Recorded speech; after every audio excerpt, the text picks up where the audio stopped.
Hey everybody, how you doing? Okay, welcome to Meerkat, and it's been a crazy day, but we're going to wrap things up. I want to share a communication tip with you that works really well for us, and hopefully you can use it the next time you need to do a sales presentation, you need to stand up and give a speech or even a keynote. And today's communication tip revolves around how you can deal with the elephant in the room. Have you ever walked into a sales meeting? Have you ever done a sales presentation, taken the stage to do a presentation, and there's an issue that's just weighing down everybody in the room? It's, 10,000-pound weight on everybody's shoulders. There's a pending issue that everybody's aware of, but nobody wants to talk about. Everybody's worried about being that person, being that guy to bring up the issue that everybody's aware of, but nobody wants to talk about. And that's the issue that we call, the elephant in the room. When we're trying cases, we deal with these issues all the time. Oftentimes on a catastrophic injury and wrongful death case, we'll walk into court and the big issue is whether or not money damages can right the wrong, whether or not money damages will make the difference for a client. Sometimes, depending on different juries that we have, the big issue is tort reform, whether or not tort reform is a good thing or a bad thing. Insurance, whether or not big companies should be held responsible for harming individuals. Those are the elephants in the room, and we all need to deal with the elephants in the room in order to effectively present our case, in order to effectively make a sales pitch, whatever it might be. So that's what we're doing today. We're sharing our tips, my tips, with how I deal with the elephant in the room, and hopefully you can take these tips, tweak them a little bit, fine-tune them, and use them for your next presentation. Thank you, I appreciate it. P. Mickler1, I appreciate that. Look, this is what we're doing. Let me introduce myself. My name is Mitch Jackson. I've been practicing law for almost 30 years, and what I'm doing is sharing 30 years of communication tips, negotiation tips with you. They apply for everyone. They're not just for lawyers. My communication tips site is mitchjackson.com. What we do is we share 3 decades of trial lawyer communication tips for everyone. So that's kind of where today's Meerkat program is coming from. If you like it, share it. If you like these tips, retweet them out. Use them. Let me know how you've taken these ideas and made them your own. And so anyway, let's talk about the elephant in the room. This is how I've effectively dealt with the elephant in the room over the years, and it's how you can too. One of our blog posts we shared a poem about the elephant in the room, and I want to share that with you before we go into our 6 steps. So I've got 6 steps to deal with the elephant in the room. But this is a poem by Terry Kettering about the elephant in the room. There's an elephant in the room. It's large and squatting, so it's hard to get around it. Yet we are squeezed by how are you, or I'm fine, and 1,000 other forms of trivial chatter. We talk about the weather, we talk about the work, we talk about everything else except the elephant in the room. We all know it's there. We are all thinking about the elephant as we talk together. It's constantly on our minds. For, you see, it's a very big elephant. It has hurt all of us, but we do not talk about the elephant in the room. Oh, please say her name. Please say Barbara again. Oh, please, let's talk about the elephant in the room. For if we talk about her death, perhaps we can talk about her life. Can I say Barbara to you and not have you look away? For if I cannot, then you are leaving me alone in a room with an elephant. You know, that poem, the first time I read it, it didn't hit home until I read it again. I've had cases where I've walked into a courtroom and watched other lawyers afraid to talk about the elephant in the courtroom. And when you don't talk about the elephant in the room, when you don't deal with that issue, you lose credibility, you lose rapport with your jury, you lose rapport with your audience. So whether you're selling software, whether you're standing up on stage making a presentation, if there's something going on in that room, if there's something going on with the company you're interacting with, if there's something going on with people in the audience, that creates a elephant in the room type of syndrome, then this is how I suggest you handle things. First of all, I want you to keep in mind with each of these six steps, you have to be genuine. You have to approach these steps listening through your heart and speaking through your heart. This is a very sensitive topic. If you don't approach and deal with the elephant in the room from a perspective of sensitivity, compassion, sympathy, then what I'm sharing with you isn't going to work. But this is what we do on 6- and 7-figure cases, and they'll work for you too. So keep that underlying concept in mind. Everything has to do with being real, with developing genuine rapport with your audience of 1, in my case 12, or an audience of 1,000 if you're presenting. The first thing you need to figure out is what in the world is that elephant in the room. Plan some time ahead of time to really be able to articulate what's the elephant in the room. If you're standing up and addressing a company function concerning a company that, let's just say, has just been charged by the federal government for a crime, that's an elephant in the room. If you're part of the Cleveland, the baseball hacking deal that's going on right now, the Astros database was hacked by another baseball team. I talked about it a little bit earlier today. I want to say the Indians, but I'm not sure it's the Indians. I think it's the Red Sox, but not the Red Sox. But be that as it may, the point is if there's a hacking situation going on, the FBI is investigating one of the companies, that's the elephant in the room. So you need to talk about these things. In my cases, it's usually the amount of money that's going to be at issue. It's usually about whether or not the civil justice system is a fair system, whether or not tort reform is required. Whatever your unique elephant in the room is, you've got to figure it out. You've got to articulate it and be able to really get a good, crisp idea of what it is. So that's step number 1. And that's a step that a lot of people don't figure out and don't get.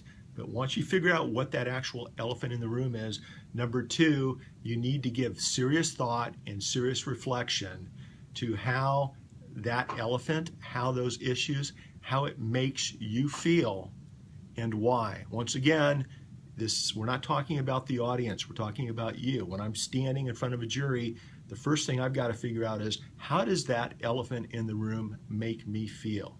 Why does it make me feel that way? Really internalize and allow use all your senses and all your emotions and all your life experiences to really try to grasp why that elephant in the room makes you feel the way that you do. Because until you can figure out why you feel that way, you're not going to be able to tap into your audience and why they feel that way, how they may want to deal with the elephant in the room. So really, number 2 is really figure out, how does that elephant in the room make you feel and why do you feel that way? Number 3, what I want you to do is open up a bag of peanuts. I want you to coax that elephant over to you, and I want you to share how that elephant makes you feel and why that elephant makes you feel that way with your audience. Okay, that's number 3. During your presentation, while I'm picking a jury, while I'm presenting an opening or closing statement, while you're on stage talking to an audience, when you're in a conference room making a sales pitch to sell an app or software, whatever it might be, to 1 person or to 10 people, you have to be able to communicate the elephant in the room, number 1. Number 2, you have to figure out before you open your mouth why it makes you feel the way that it does, how it affects you, the why behind that elephant, why it makes me feel the way it does. And then number 3, during your presentation, you need to share with your audience why you have these feelings. Let the audience know that you have concerns, you have feelings, you have thoughts about the elephant in the room. Once again, if it has to do with a company being indicted for a crime, if it has to do with a CEO, for instance, the Twitter CEO recently stepping down, and that, for whatever reason is the elephant in the room, you need to be able to share with the audience why you feel the way you feel. If the CEO is a good friend of yours and he's doing a good job, and if you feel disappointed that he's stepping down and you feel that the company would be better with him running the show as opposed to somebody else, you need to articulate that to your audience. By doing this, you're developing rapport. By doing this, you're opening up your heart to your audience, and you're letting them realize that you're speaking from the heart. You have thoughts, you have concerns, you care about the issue, you may be passionate about the issue, but that's what you need to do.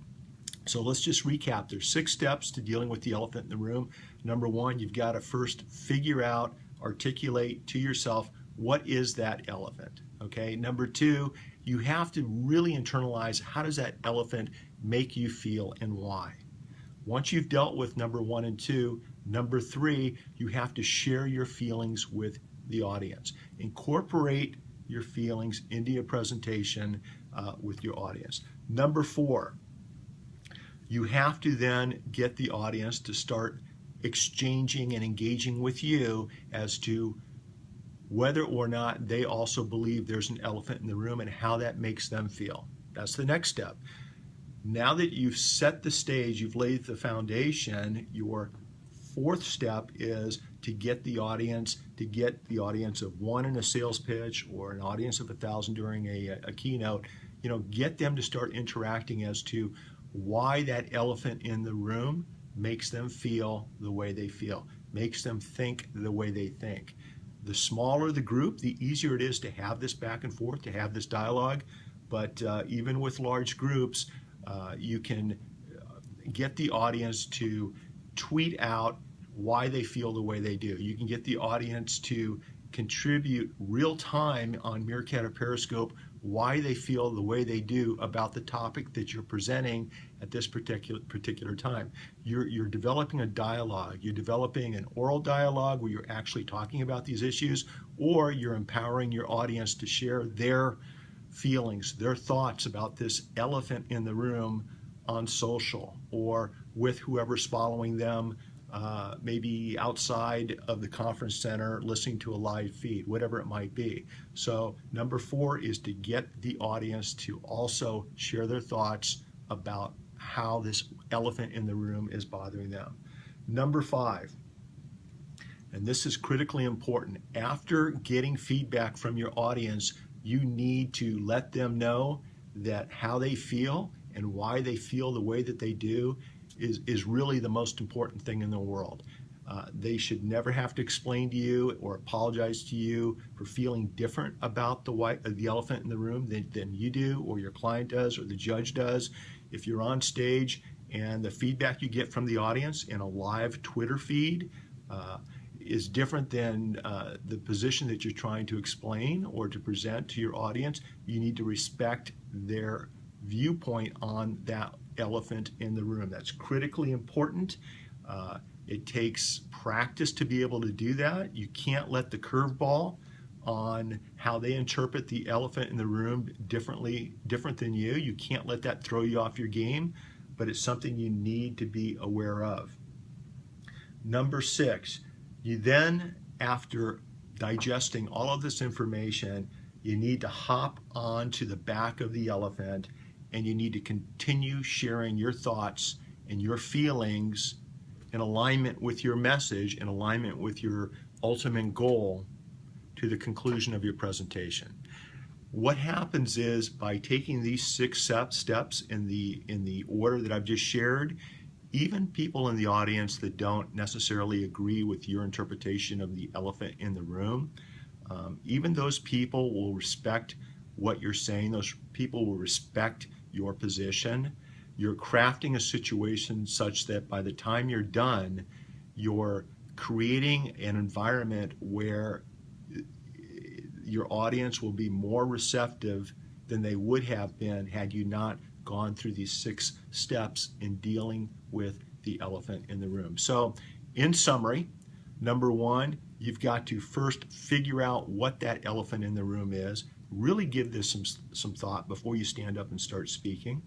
Number 2, you have to internalize and figure out, why does that elephant make you feel the way that you do? How does it make you feel and why? Number 3, you need to share your feelings with your audience, with the other person. That's step number 3. Number 4, you then need to, during your presentation, get feedback from the other person, from your audience, For me, it's from my jury as to why they feel, how do they feel about the elephant in the room, and why does that make them feel the way that they feel. This is a bonding, a rapport developing process. Number 5, you have to then confirm to your audience that you appreciate how they feel about the elephant. You have to let them know by what you say, and you have to let them know by how you act, how you're communicating, using your body language, that you respect their position on the elephant in the room. And then once you've done that, number 6, you need to continue moving forward, continue sharing your thoughts, at all time appreciating the feedback you got from your audience, in going towards your closing, in getting to your ultimate desired outcome. In my case, it might be for asking for a certain amount of money at the end of a jury trial. It may be to get a jury to think differently about what one attorney is telling them the law should be, as opposed to what my client and I feel the law should be, if we're trying to maybe modify or even create new law. So those are the best 6 steps you can take when dealing with the elephant in the room. I've shared some of these steps at a blog post at mitchjackson.com. That's Trial Lawyer Communication Tips for Everyone. We've got different communication tips that we've put up there that will apply for anyone. You don't have to be a lawyer to benefit from these communication tips. Would absolutely love your feedback. Go to the blog, share your comments, share tweets on any tips that you see. It's all about all of us helping each other become better communicators, and that's why we put this blog together, and that's why I'm sharing with you today on Meerkat. So this has been a blast, you guys. I appreciate you coming by. Once again, don't ignore the elephant in the room. Learn how to deal with that elephant. Learn how to give that elephant peanuts. Learn how to take that elephant by its trunk and lead it the direction that you need it to go to get to your desired outcome, to get the results that you're looking to achieve. That's it, you guys. Thanks for being with me today. My name's Mitch Jackson, and I'd like to remind you to always make today your masterpiece. Bye-bye, everybody.